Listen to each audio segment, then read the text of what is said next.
Et on est parti. À 5 points sur gauche 30. Sur l'autre pont plus.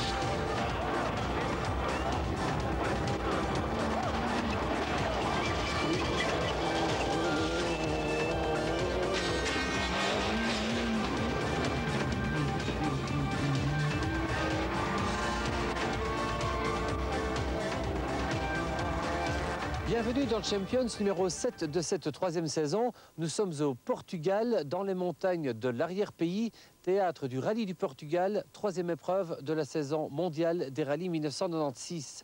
On en verra le film reportage complet dans quelques instants, mais avant cela, on salue l'ouverture du championnat de France des rallyes. Elle s'est déroulée à 2 pas de chez nous, à Lille, au rallye des géants. Au départ du rallye des géants, 3 pilotes belges sont candidats à la victoire. Paul Lietard, dont on salue le retour au volant d'une Ford Escort Cosworth préparée chez Gérard Magnette. Gabi Gudesen, qui découvre pour la première fois la région de l'Île-Armentière et le rallye des géants. Et enfin, Claudie Tang, qui effectue ses véritables débuts au volant de la Lancia intégrale. Le favori des géants, c'est lui, Hugues Delage. Au volant de sa BMW M3, Delage domine le début du rallye avant d'abandonner embrayage cassé. Les espoirs français se reportent dès lors sur le Réunionnais Sabir Ghani. Il découvre la Peugeot 306 Kit Car. Mais Ghani est handicapé par un manque de puissance. Avec seulement 220 chevaux et 2 roues motrices, il termine 4e. Ghani devance la Lancia intégrale du jeune belge Claudie Tang, auteur d'une course régulière, ponctuée par quelques chronos encourageants.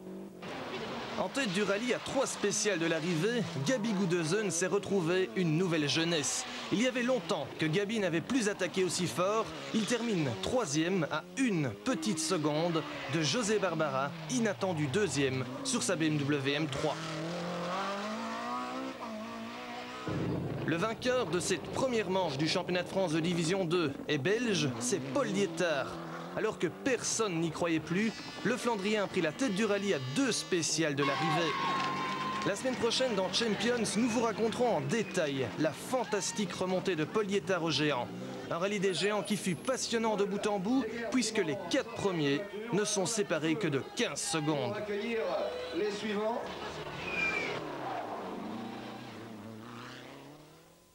Troisième épreuve de la saison mondiale des rallyes, le rallye du Portugal reste un des monuments du championnat du monde. Nous n'avons peut-être qu'un seul équipage au départ, Freddy Loax et Sven Smets, mais après la démonstration qu'ils ont effectuée aux boucles de Spa, on peut les pointer comme candidats à la victoire.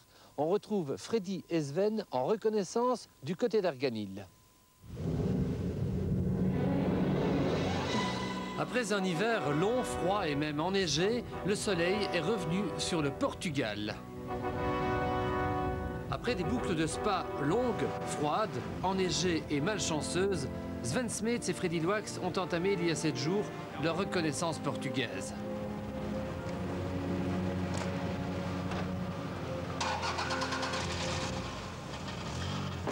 Pendant une semaine, ils ont reconnu les 350 km du parcours, virage par virage.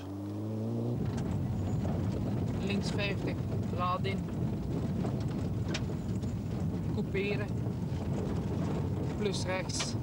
À fort. Diep couperen. Freddy a dicté l'intensité de chaque virage et repéré le moindre piège de la route. Ces reconnaissances terminées, ils ont rejoint Figueira da Foz, lieu de départ du rallye du Portugal. C'est ici, dans un garage discret, qu'ils ont retrouvé leur mécano et leur voiture de course. Cette voiture, ils l'ont testée la veille à l'occasion d'une séance d'essai dirigée par le team manager de Toyota, George Donaldson. Freddy et Sven ont le droit de rouler 30 km, question de découvrir le pilotage de la Celica sur la terre caillouteuse.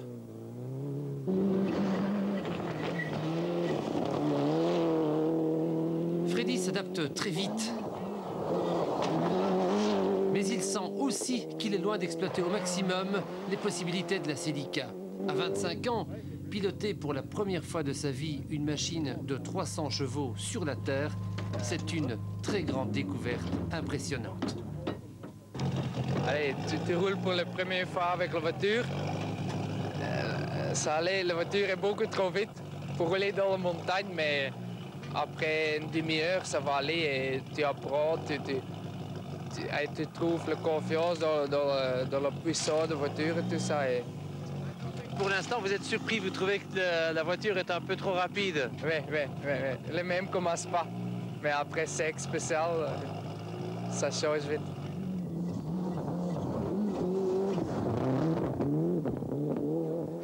Retour au garage. Lionel Carr, coordinateur Toyota, donne à Freddy et Sven un cours de changement de roue.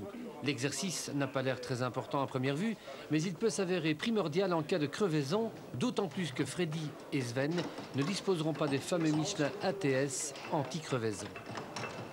Après une première répétition pour rire, Freddy et Sven subissent un test chronométré. Attention.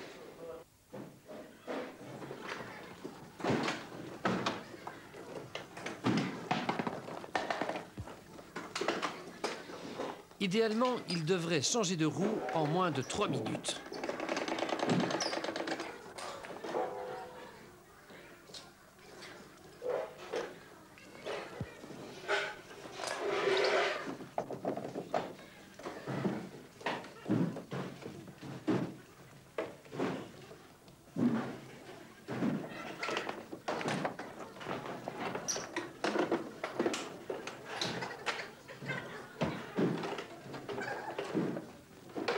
Il réalise 2 minutes 25. Lionel Carr est satisfait de ses élèves. En course, on pourra miser sur 2 minutes 15 secondes. S'il y a une petite crevaison, on espère qu'on a fait ces essais seulement pour le plaisir et qu'ils n'auront pas à battre ce petit record durant la course. La veille du départ, la Toyota Celica GT Fort de l'équipage belge satisfait au contrôle technique. Freddy Loax, le pilote qui aurait pu gagner les boucles de Spa, pourrait bien gagner le Portugal. Et pourquoi pas? C'est comme à Spa, le feeling est très bon. On a trouvé un bon réglage de suspension, aussi, je crois une bonne différentielle pour trouver le maximum de traction. Et on a aussi essayé quelques choix de pneus et j'espère que c'est le bon choix, mais on va voir ça le mercredi. Les adversaires de Loax sont 3, le Portugais Fernando Pérez et le Finlandais Harry Mokkonen sur Ford Escort, mais surtout le Portugais Rui Madeira, champion du monde groupe N en Mitsubishi l'année dernière. Il connaît le parcours comme sa poche, il est l'incontestable favori.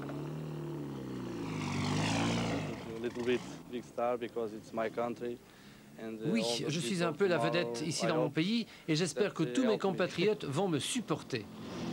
En Formule 2, la bagarre s'annonce chaude entre Peugeot, Skoda, Renault et Seat. Le grandissime favori, c'est Seat qui aligne 2 Ibiza de plus en plus performantes.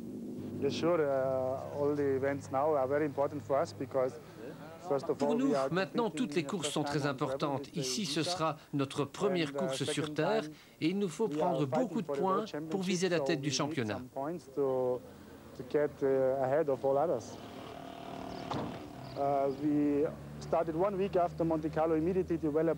C'est pourquoi, une semaine après le Monte Carlo, on a commencé des essais intensifs sur Terre en vue du rallye du Portugal. On a travaillé très dur jusqu'au dernier moment et je peux dire qu'on est confiant.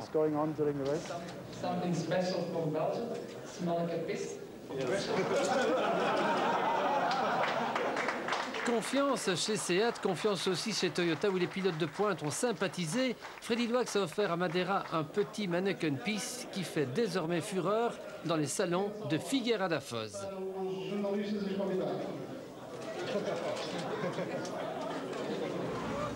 Les choses sérieuses commencent. Freddy arbore son éternel sourire, pourtant il sait ce qu'il attend, un rallye long, difficile, un rallye qui sera pour lui un premier test mondial au plus haut niveau. 1650 km, 34 spéciales et 450 km seront chronométrés de Figueira da Foz à Figueira da Foz via Póvoa de Varzim et Viseu.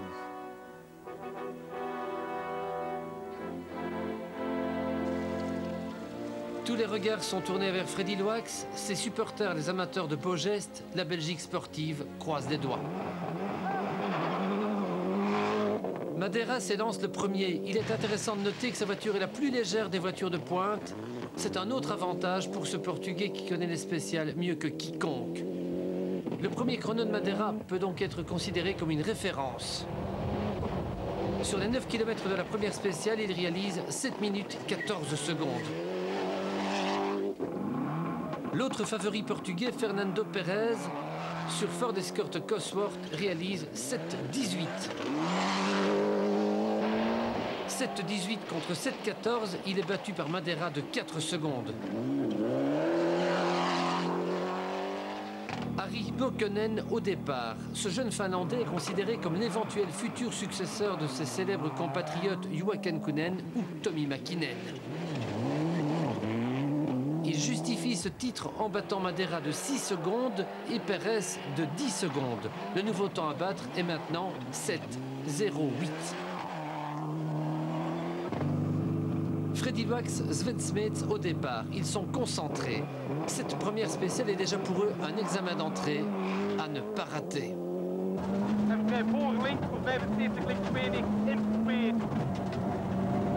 On sent dans la voix de Sven Smets une grande motivation. On voit dans les coups de volant de Freddy Wax une grande précision.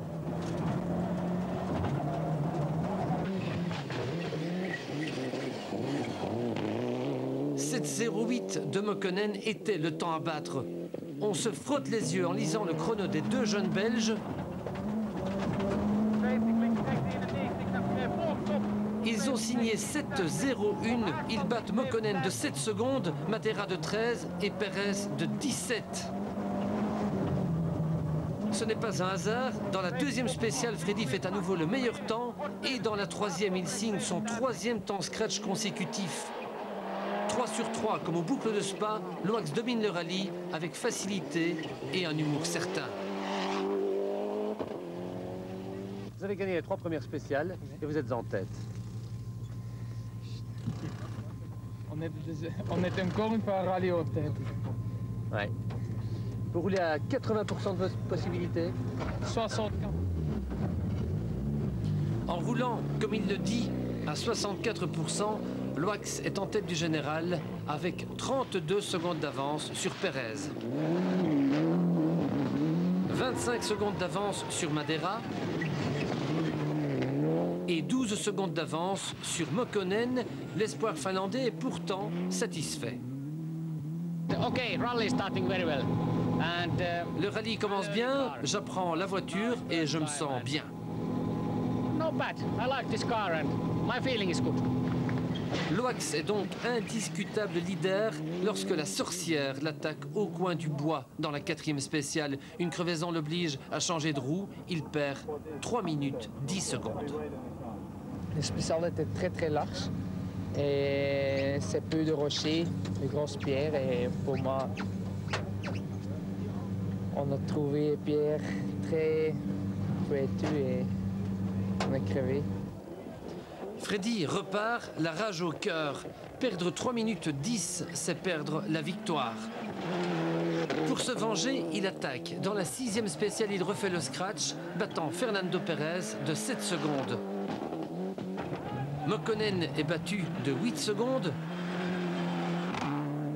et Madeira de 8 secondes également. Freddy a redressé la tête. Après un moment de déception, le moral revient dans la colonie belge. Non, c'est jamais foutu. On a vu ça à San Remo. Il y a un moment, on est aussi plus qu'une minute derrière et on gagne quand même. Mais là, ces 2 minutes, ben, il y a encore beaucoup de spécial. Et les autres, c'est aussi faire une faute ou une petite crevaison et tu sais jamais. Freddy Loax est 7e au général, juste devant la première Formule 2, Macedo et sa Renault Clio Kit-Car. Après 1 heure de course, Macedo n'a que 9 secondes d'avance sur Weber et sa Seat Ibiza Kit-Car.